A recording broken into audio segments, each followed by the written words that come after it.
to today's Lab Tools webinar with The Scientist. I'm Betsy Young, Director of Creative Services for The Scientist, and I'll be moderating our discussion.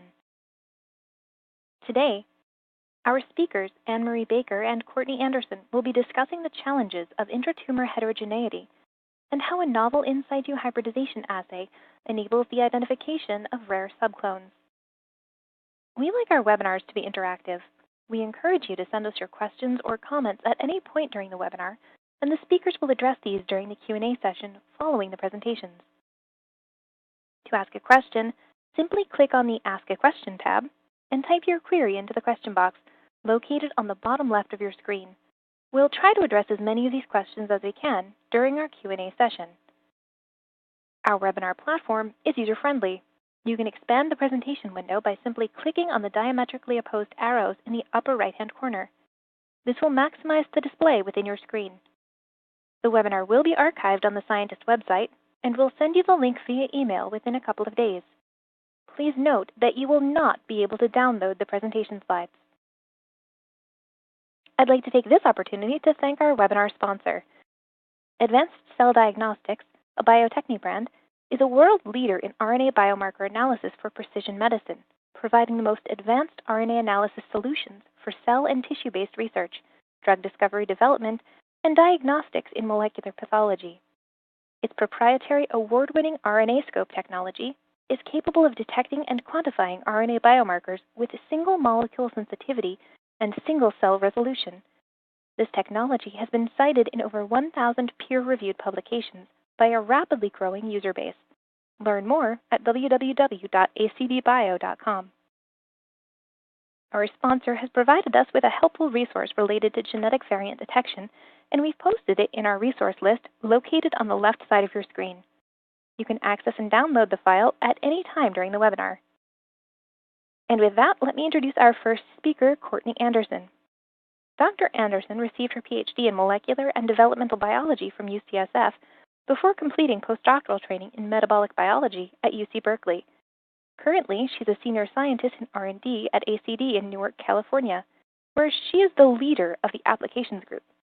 There, she manages numerous projects in the ACD R&D laboratories and with collaborators from around the globe to demonstrate new and exciting applications of the RNAscope and BaseScope technologies and their ability to detect RNA biomarkers with single molecule sensitivity and single cell resolution within the morphological context. Dr. Anderson? Great. Thank you very much, Betsy, for that introduction, and thank you all for joining us today. Today I will discuss the RNAscope and BaseScope in-situ hybridization assays and show how you can detect genetic variants in cancer using this technology. So, the RNAscope in-situ hybridization technology is a highly specific and sensitive method to detect RNA biomarkers in cells and tissues with morphological context. It is a hybridization-based signal amplification system with a unique probe design that allows for simultaneous signal amplification and background suppression. Now, the technology consists of three parts: a unique target probe that ACD designs against your sequence of interest, a signal amplification system that generates a high signal-to-noise ratio, and lastly, visualization of single RNA molecules as dots. The assay allows for the detection of multiple RNA markers that can be visualized with either fluorescent or chromogenic labels. And the assay can be performed in a wide variety of sample types, including FFPE tissues, fresh frozen or fixed frozen tissues, PBMCs, and also cultured cells. So the first two key features of the RNAscope technology are its probe design and signal amplification. The oligonucleotide target-specific probes are depicted as Zs to emphasize the fact that they have two regions linked by a spacer. The bottom of the Z complements and hybridizes to the target transcript, while the top of the Z is the base for the amplification structure. When two Zs hybridize in tandem to the target sequence, it creates a binding site upon which a preamplifier can bind and the amplification tree can be built. A standard RNAscope probe will consist of approximately 20 Z pairs pooled together that are designed to hybridize next to each other along a target region. This allows for a tremendous amount of amplification and signal potential. However, a minimum of 3 Z pairs is needed to bind to the target RNA sequence in order to generate enough signal for molecular detection. The second key feature of the RNAscope technology is the signal amplification. After hybridization with the target RNA, Each Z pair creates a binding site at the upper portion of the Z pair for the signal preamplifier to bind. Each preamplifier can bind multiple amplifiers, and each amplifier can then further bind multiple labeled probes, sequentially hybridizing to assemble a branching complex at each ZZ binding site. Now, these labeled probes can contain either a chromogenic enzyme or a fluorophore that generates a signal detectable under either a standard bright field microscope or fluorescent microscope. And this signal amplification strategy allows for visualization of target RNAs as a single dot, where each dot represents an individual RNA molecule that can be quantified. Lastly, with the RNAscope assay, background is eliminated because the signal is dependent on two Zs binding next to each other on the target sequence. If both Zs do not bind next to each other, then the preamplifier cannot form a stable hybridization and the amplification tree does not get built. Consequently, no amplification of nonspecific hybridization occurs, generating little to no background signal. This combination of probe design and amplification system ensures a high signal-to-noise ratio. And now shown here is just a brief overview of the RNAscope product line. We offer the manual assay with both chromogenic detection, including singleplex brown and red, and duplex brown and red, and duplex green and red, as well as multiplex fluorescent detection with up to 4 fluorophores. We also offer fully automated assays that are compatible with the Leica Biosystems BondRx and Ventana Discovery instrumentation. In addition, if you would rather have us run these assays for you, we can perform the experiments at ACD using the same products and same analysis tools I've just described through our Pharma Assay Services group. Now, the RNAscope technology is really ideal for many applications, including the detection of any gene expression, provided the target sequence is known, non-coding RNAs for which antibody detection is not possible, molecules that are challenging to develop antibodies against, such as GPCRs, and identifying the cellular source of secreted proteins. The RNAscope assay can also be used to validate high-throughput data, identify co-localization of multiple genes, and visualize gene expression with morphological and spatial resolution. And the assay has been applied in a wide range of research areas, including neuroscience, oncology, and infectious diseases, in addition to drug discovery and development in the biopharma arena. In particular, I'd like to highlight the application of RNAscope in immuno-oncology. Last week at the 2018 ASCO-SITC meeting in San Francisco, data generated from a collaboration between Insight and ACD was presented, which demonstrated the higher sensitivity of RNAscope over IHC for the detection of IDO1. In the data I'm showing here, HeLa cells were stimulated with interferon gamma at varying concentrations for 18 hours, and then assayed for IDO1 expression by either RNAscope ISH using the Leica Red assay on the BondRx platform, or by IHC or Western blot for protein analysis. And as you can see on the chart on the right, a comparison of the three platforms demonstrated that IHC was approximately 10 times less sensitive than the RNAscope and Western blot analyses. In addition, a strong positive correlation between ISH and Western blot was observed, suggesting a highly coordinated induction of IDO1 by interferon gamma at both the mRNA and protein levels, and demonstrates that there was no lag in protein production. The number of peer-reviewed publications truly exemplifies the growth and adoption of the RNAscope technology.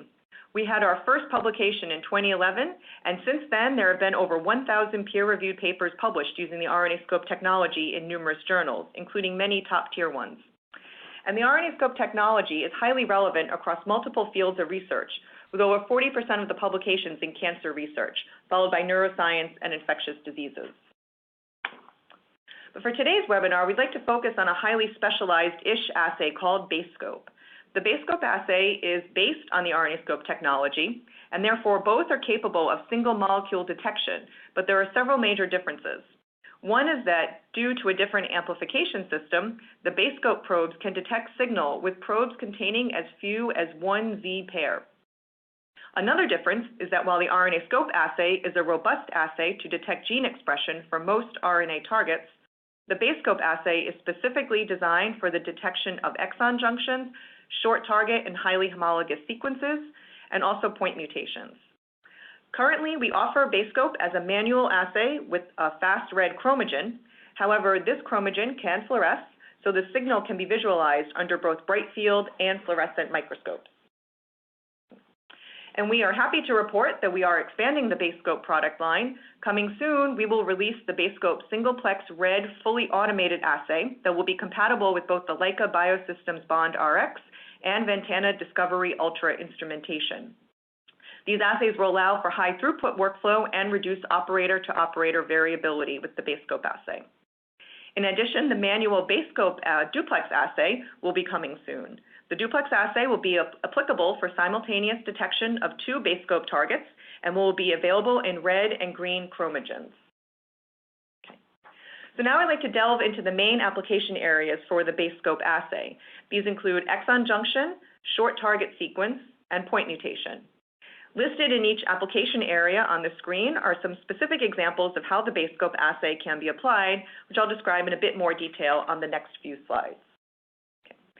So first, exon junction detection by the BaseScope assay can be applied for the visualization of splice variants, circular RNA, gene fusions, and also confirmation of gene deletion in a knockout sample. These probes are 1 ZZ in length, and they span the exon junction. And as an example, I'd like to show the detection of the splice variant EGFRV3. So EGFRV3 is a variant of the epidermal growth factor receptor and is the most frequent mutation found in glioblastoma patients. Given its prominent role in glioblastoma disease progression, numerous therapies are being developed to target EGFRV3. EGFRV3 is a gain-of-function mutation that arises from an in-frame genomic deletion of exons 2 to 7, leading to constitutively active oncogenic signaling. Detection of EGFRV3 in FFPE clinical samples by IHC or real-time PCR approaches have been developed but are suboptimal due to the lack of specificity and spatial resolution, respectively. Therefore, a robust assay to identify EGFRV3 status within the tumor morphological context is highly desirable. Therefore, we use the BaseScope assay to identify EGFRV3 status within the tumor morphological context. 1 Z-pair probes were designed to span the exon junctions in order to detect either the wild-type, mutant transcripts, or both transcripts. The wild-type EGFR probes span the junctions of either exons 1 and 2 or exons 7 and 8, depicted here in the red and black. And then the EGFRV3 specific probes span the junction of exons 1 and 8. A common probe that spans the junction of exons 8 and 9 was also used to detect total EGFR, or what we would say is both wild-type and EGFRV3. In this slide, we show 2 glioblastoma cases stained with the probes I just described. With both wild-type probes, we see staining in both cases, indicating both of these samples express wild-type EGFR. However, with the mutant probe, we only see signal in the case on the left, indicating that this case is positive for the EGFRV3 variant, while the case on the right is not. Taken together, we can specifically identify the EGFRV3 status in FFPE glioblastoma samples. The second application of the BaseScope assay is for the detection of short target sequences. How we describe short target sequences is really anything between 50 to 300 nucleotides in length, or this can also be applied for highly homologous sequences in which only a few nucleotides differ between sequences. Short target sequence detection by the BaseScope assay can be applied for the visualization of CDR sequences for T-cell clones, for which the variable sequence can be less than 20 nucleotides in length, gene sequences that are highly homologous to other family members, short sequences in gene therapy vectors, such as the inverted terminal repeats, or ITRs, small nucleolar RNA, or SNO-RNA, and also precursor microRNA. However, it cannot detect microRNA. These short target sequence BaseScope probes can be 1 ZZ or more in length, and recently researchers demonstrated the use of the BaseScope assay for the detection of precursor microRNA in the retina, which I show here. So retinitis pigmentosa is a form of inherited retinal degeneration that causes blindness in humans. During retinal degeneration, second-order retinal neurons gradually remodel, and this remodeling starts with bipolar cells. Using the RSC rat models to study retinal degeneration and remodeling, the authors performed a microRNA microarray and discovered that miR-125B5P was associated with retinal degeneration and that it regulated dendritic growth and function in rod bipolar cells. This finding suggested that therapies aimed at reducing miR-125B5P expression could be beneficial in human retinal degenerative disease. To determine the specific cellular expression pattern of miR-125B5P in the retina, the authors used BaseScope probes for the precursor to this microRNA. The precursor is called miR-125B, and they found that the miR-125B signal was present in the outer plexiform layer, or OPL, and also in the inner nuclear layer and the ganglion cell layers. Furthermore, by combining BaseScope ISH with IHC, they demonstrated that miR-125B co-localized with protein kinase C alpha, a marker of rod bipolar cells, suggesting that the rod bipolar cells could be miR-125B5B positive. The final application of the BaseScope assay I'd like to talk about is the visualization of point mutations in situ. The identification of somatic mutations in tumors is becoming increasingly important for studying tumor progression and targeted therapies. While high-throughput sequencing technologies allow for comprehensive mutation profiling, sequencing does not permit assessment of intratumoral heterogeneity or the association of genetic alterations with cellular morphology. In addition, DNA mutational status does not predict expression of the mutant allele, which may provide information connecting genotype to phenotype. Therefore, a technology for mutation detection directly in the tumor context is desirable. The BaseScope point mutation probes can detect single nucleotide variations and small insertions and deletions. Shown here in this table are 14 point mutations, or short indels, that ACD has verified in FFPE cell pellets and are available for purchase. But it's highly recommended to validate the probes in your own lab on your own control samples, and we are continuously developing additional cancer-associated somatic mutation probes. Here is an example. We show the detection of the point mutation EGFR L858R, in which a single nucleotide change in the EGFR gene results in a change in the EGFR amino acid sequence from a leucine to an arginine at the 858 position. Two probes have been designed, one to detect the L858R mutated EGFR sequence, and the other to detect the L858 wild-type EGFR sequence. We also have two cell lines, H2229, which only expresses wild-type EGFR L858, and H1975, which is a cell line heterozygous for the L858R mutation. So that means that the cell line expresses both the wild-type and the mutant EGFR form. As you can see here, the L858R mutant probe detects signal only in the L858R mutant cell line and does not detect signal in the wild-type cell line. However, the wild-type probe detects signal in the L858 wild-type cell line and also the mutant cell line, since this cell line is heterozygous for the mutation. The detection of point mutations by the BaseScope assay shows how ACD is pushing the boundary of the in-situ hybridization technology. The data shown here demonstrates the current technical capability of detecting even single nucleotide polymorphisms in the cell and tissue context. And in just a minute, Dr. Baker will show more comprehensively the power of the BaseScope point mutation assay for tracking tumor evolution. So in conclusion, ACD now offers two unique assays to detect RNA in the tissue context at single molecule sensitivity. The RNAscope assay for messenger RNA or non-coding RNAs that are greater than 300 nucleotides in length, and the BaseScope assay for exon junctions, highly homologous or short sequences, and point mutations. If you would like more information on the BaseScope or RNAscope assays, please visit us on the web at acdbio.com or feel free to contact us directly at support@acdbio.com. Thank you very much for your time. Thank you, Dr. Anderson. As a reminder to our audience, you may ask questions at any time using the question box. Our panel will have an opportunity to respond after our next speaker. And that next speaker is Anne-Marie Baker. Dr. Baker received her PhD from the Institute of Cancer Research in London, where her research was primarily focused on the role of extracellular matrix remodeling in invasion and metastasis. Since 2012, she's been a postdoctoral researcher at Bart's Cancer Institute in London, working with Professors Nick Wright and Trevor Graham on epithelial stem cells and evolution in cancer, respectively. Her current research is focused on combining next-generation sequencing with molecular biology techniques to investigate genotypic and phenotypic diversity in premalignant and cancerous lesions of the colon. She has 4 years' experience with ACD's RNAscope technology and has recently begun to use BaseScope point mutation detection in her research. Dr. Baker? Hi, thanks very much for the introduction. So today I'm going to tell you a bit about the work we've been doing here in London, where we've been using BaseScope to learn something about how tumours are growing and progressing. So why do we care about in-situ mutation detection?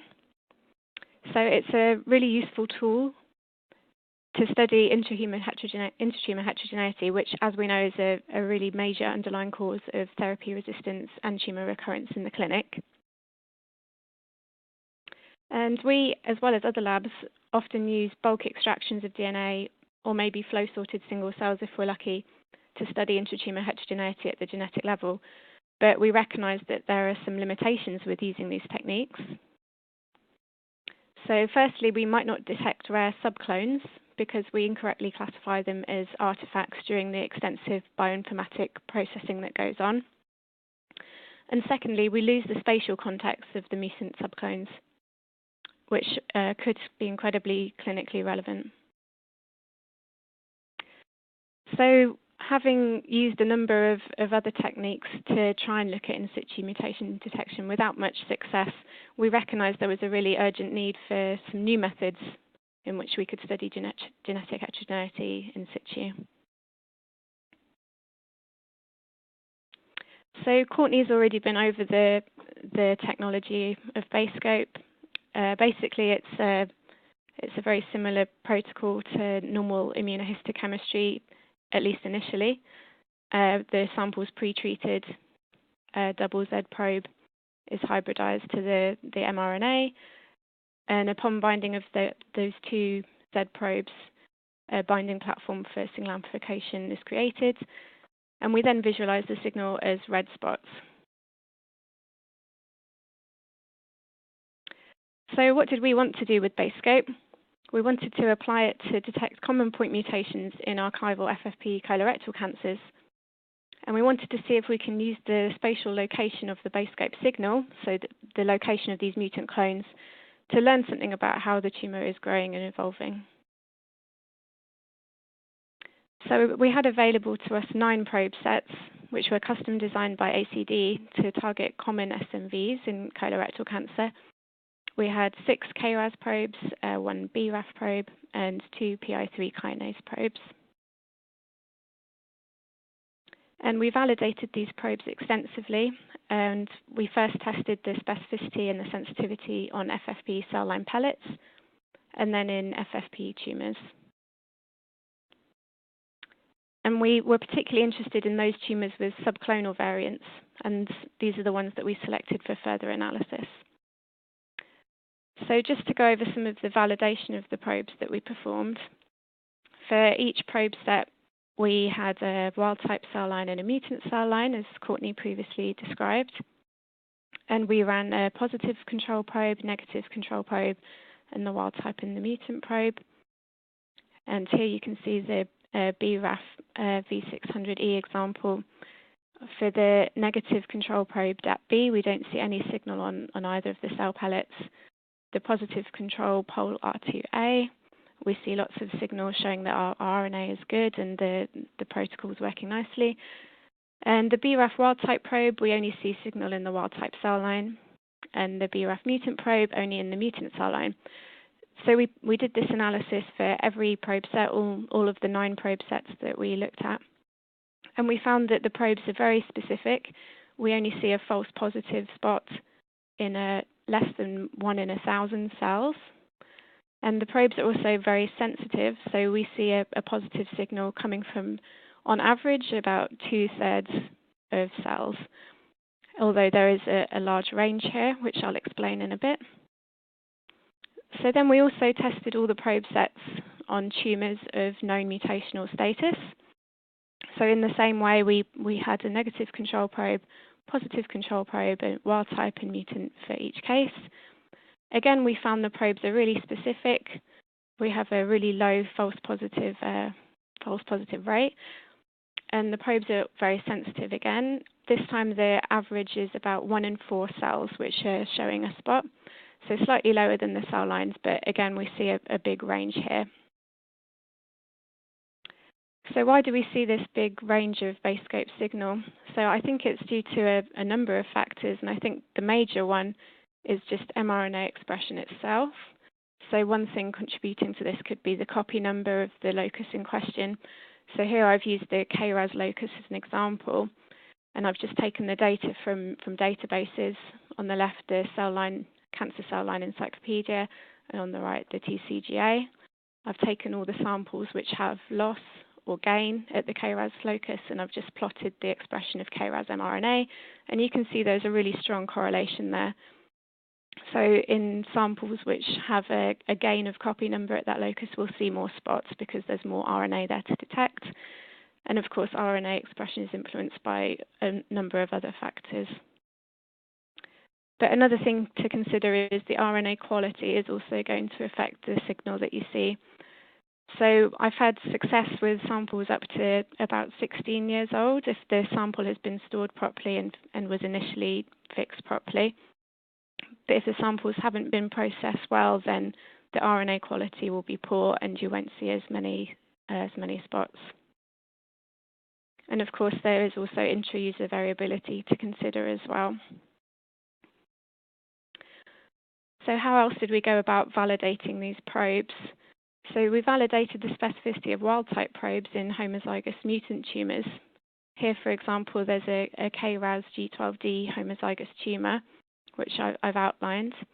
And you can see signal from the KRAS wild-type probe is only coming in the stroma of that tumor.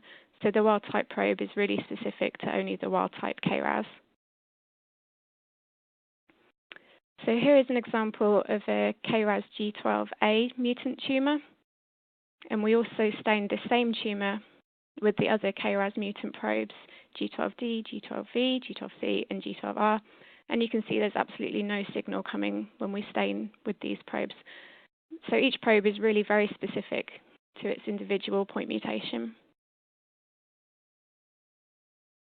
In addition, we wanted to see just how accurate could we be with the clonal boundaries when detecting these mutations. So here's an example of a KRAS G12A tumor again. And I've zoomed in on the boundary between the wild-type subclone and the mutant subclone.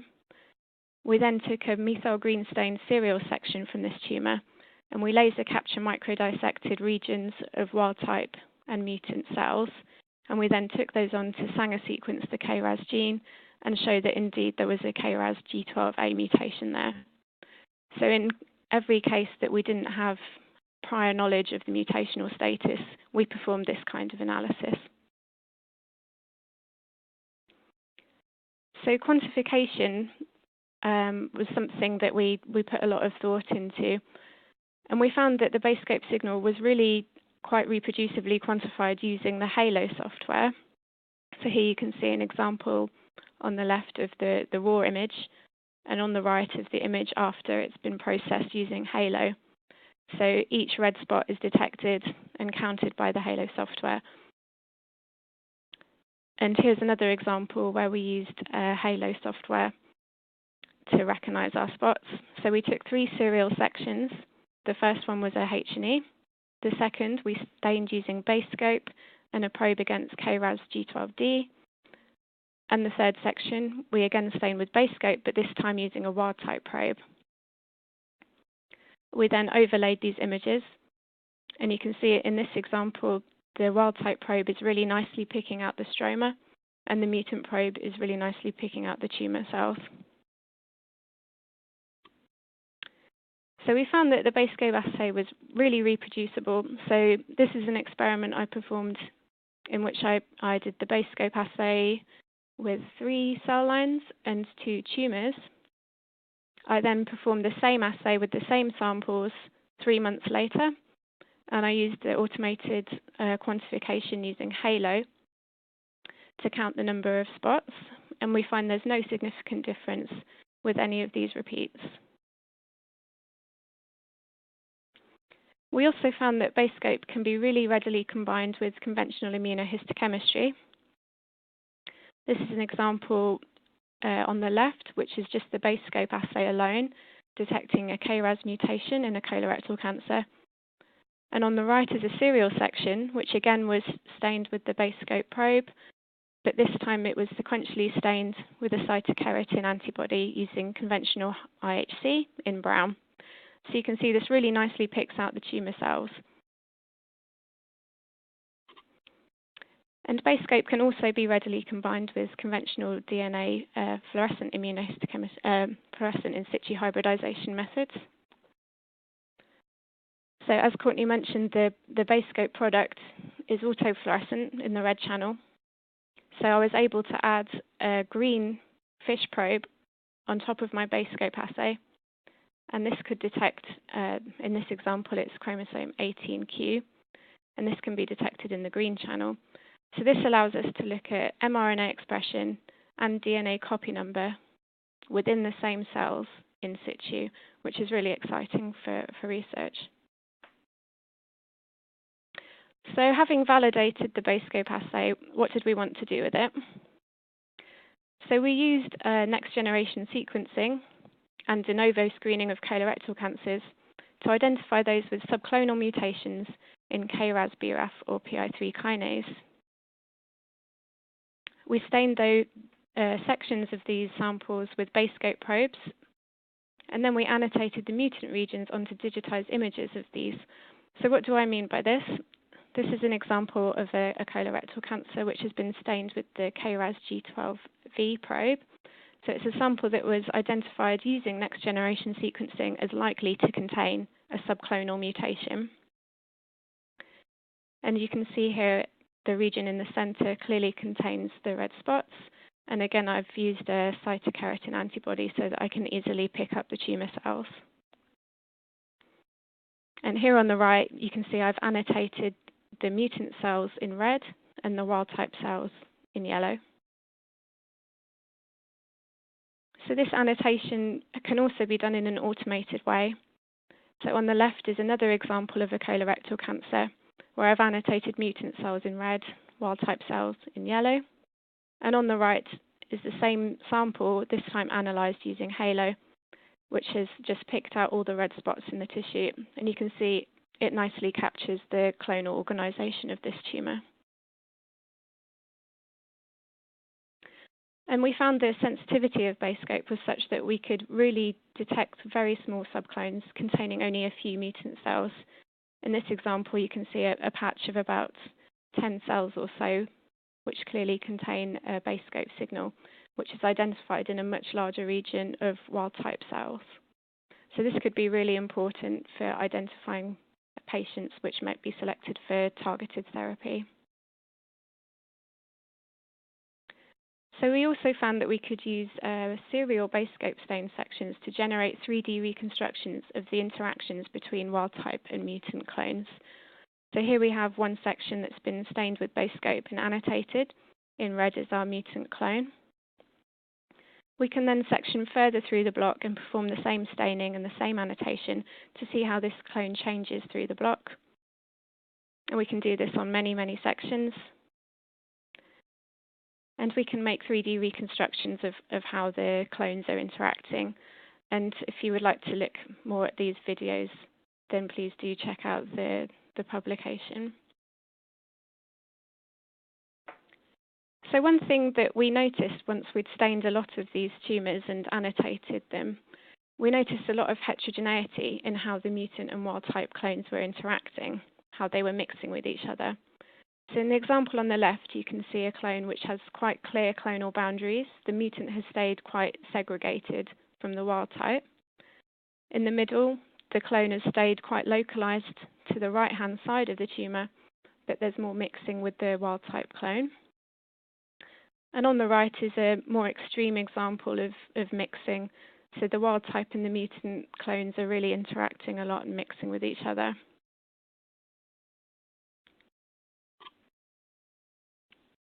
So how did we quantify this mixing that we were seeing? So we used a measure called Shannon's entropy, which is actually an ecological measurement. And how does it work? So it works by overlaying a grid onto the sample, and it looks in each square of the grid to see if any red pixels or any yellow pixels are present. and this is then put into a mathematical formula to calculate Shannon's entropy. So we did this for each of our tumours,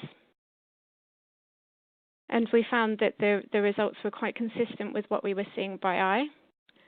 So for each tumour, we calculated a mixing score using Shannon's entropy, and also the mutant frequency was calculated by simply quantifying the yellow and the red pixels.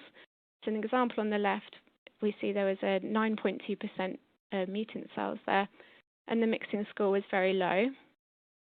The middle example has a 8.3% mutant cells and has a slightly higher mixing score of 0.16. And the example on the right has a 36% mutant cells and again a higher mixing score of 0.21. So this mixing score using Shannon's entropy seems to be representative of the mixing that we see in our tumours.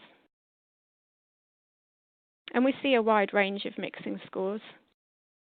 This graph shows each of the samples that I've analysed so far. So 3 of them contain a particularly high mixing score, but there's quite a spread of mixing. So how can we use these mixing scores to learn something about how tumours are growing?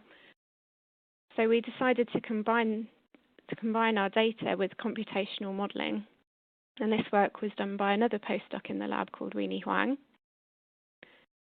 So she generated a computational model to simulate a growing tumour. She can then introduce mutant subclones to her virtual tumour at any time. So the mutant subclone is introduced at a time that she defines, and also with a fitness that she defines. And she can then monitor this virtual tumour as it's growing, and at any point she can stop and measure the mutant frequency and the mixing score. So here you can see on the left are some examples of tumour maps that I made from real patient samples, and on the right are examples of simulations using the virtual tumour. So we can recapitulate what we're seeing in the tumours using this virtual tumour environment. So this diagram is showing quite a lot of data, but I'll try and explain it. So each square on this plot represents a different parameter of the model. So the rows represent different fitnesses of the mutant clone. So again, the mutant clone is shown in red. And the columns represent the times at which the simulation was stopped, and we analysed the mutant frequency and the mixing score. So the left column is early in tumour growth, the middle column is an intermediate time in tumour growth, and the right column is late in tumour growth. So if we take the example of a mutant that's introduced with no selective advantage, so this is the top row, we would call this neutrality. The mutant clone doesn't expand very much at all, it stays very small. And if we take the bottom row where we give the mutant clone very strong selection, we can see the red has almost entirely taken over the tumour. So we can now take our values of mixing and mutant frequency from our patient samples and see where they best fit within this model. So we did this for all of our samples, and what we found universally was that any new mutation that arises in tumour growth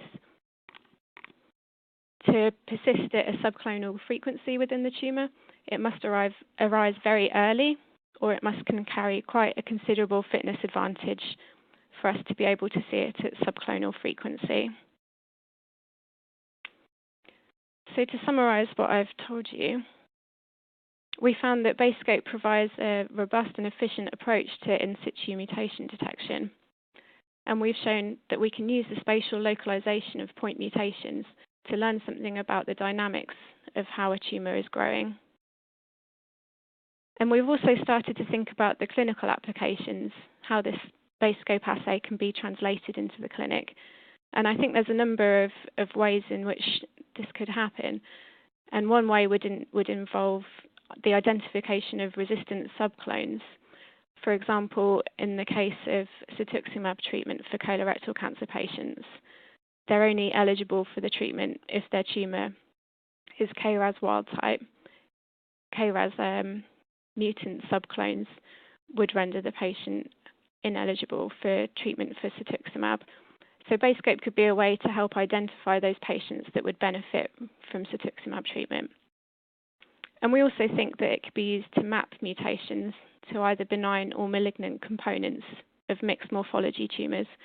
So we actually noted a few examples within our cohort in which a mutation in a driver gene, for example KRAS, was only in the adenomatous part of the tumour, so only in the benign bit. And again, this might change something for how a patient is treated. It might render them eligible for a targeted therapy, whereas previously, if you didn't have that insight into the morphology, the patient may be rendered ineligible. So finally, just to acknowledge everybody that's contributed to this work here at BCI, also the University of Oxford and UCL London. And we had a lot of collaboration with the guys at ACD as well. Thank you very much. Thank you, Dr. Baker. The audience has submitted several questions, so let's get to them. ZZ is very nucleotide specific, but is it possible for pre-amplifiers and amplifiers to non-specifically bind to some parts of cells? And is autofluorescence a problem for RNAscope? Yes, I can address that question. So the way that the preamplifiers and amplifiers work, it's really, the non-specific binding is really very, very low.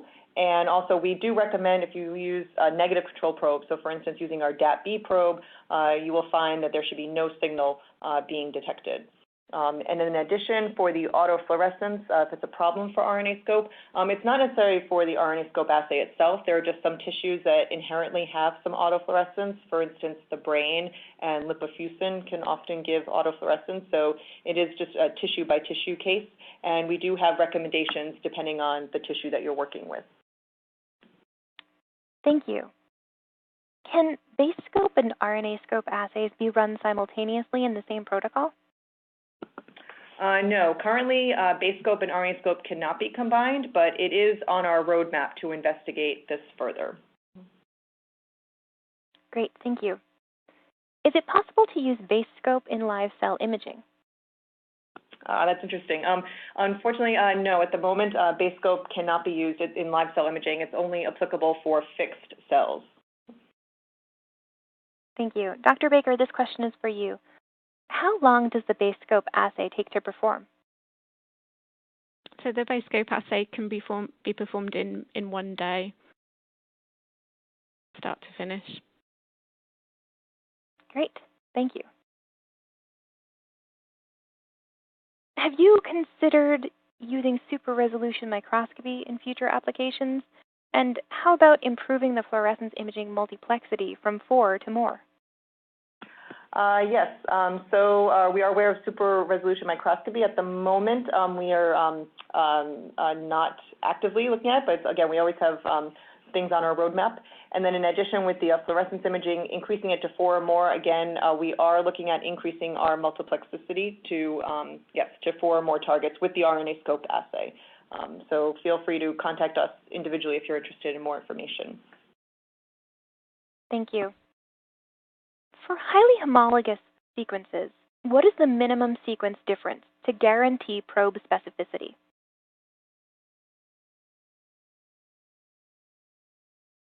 I'm sorry, could you repeat the question, please? I couldn't quite hear. For highly homologous sequences, what is the minimum sequence difference to guarantee probe specificity? Yes, so for highly homologous sequences, really only a single nucleotide difference is needed to ensure the probe specificity, as Annie has shown with the point mutation assay. But the key thing is that we need a minimum of 50 nucleotides to design a BaseScope probe. So as long as we have a 50 nucleotide template to work with, all we need is really a single nucleotide difference in the sequence. Thank you. Dr. Baker, this question is for you. Have you looked at the proteins to see if they were expressed with these mutations? That's interesting. No, I haven't done any of that kind of thing myself. I haven't looked for correlations between mRNA expression and protein in these examples. And for the work that I'm doing with this this subclone analysis, it doesn't matter too much if the protein is expressed or not, because the mutant mRNA in itself is a marker of the clone. So I haven't looked at whether the phenotype has been changed by a mutant protein. Hope that answers the question. Yes, I think it should. Let's see. Is BaseScope automated or automatable? Yes. So at the moment, it's not, but we are going to be releasing, coming soon, the automated BaseScope platform for both the Leica Bond RX and the Ventana Discovery Ultra instrumentation. Great. Thank you. And now we have just one more question. The heterogeneous clone tumors that you show suggest the clones are mixing independently. Navin et al. In 2010 identified a subset of tumors with clonal heterogeneity patterns, suggesting both tumor clones were required for growth. Have you seen any tumors like that? Yeah, it's interesting because, yeah, it's hard to say with just the FFP tissue available to me. So, yeah, clonal interactions is something that we're trying to look at more using in vitro techniques, so using tissue culture-based techniques.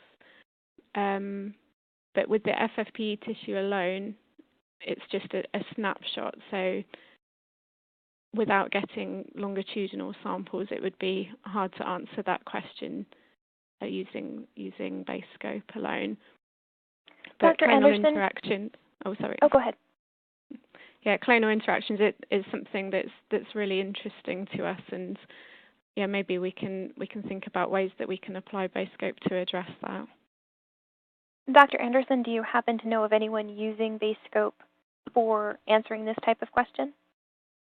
No, at the moment I'm not aware of anyone else. Mm-hmm.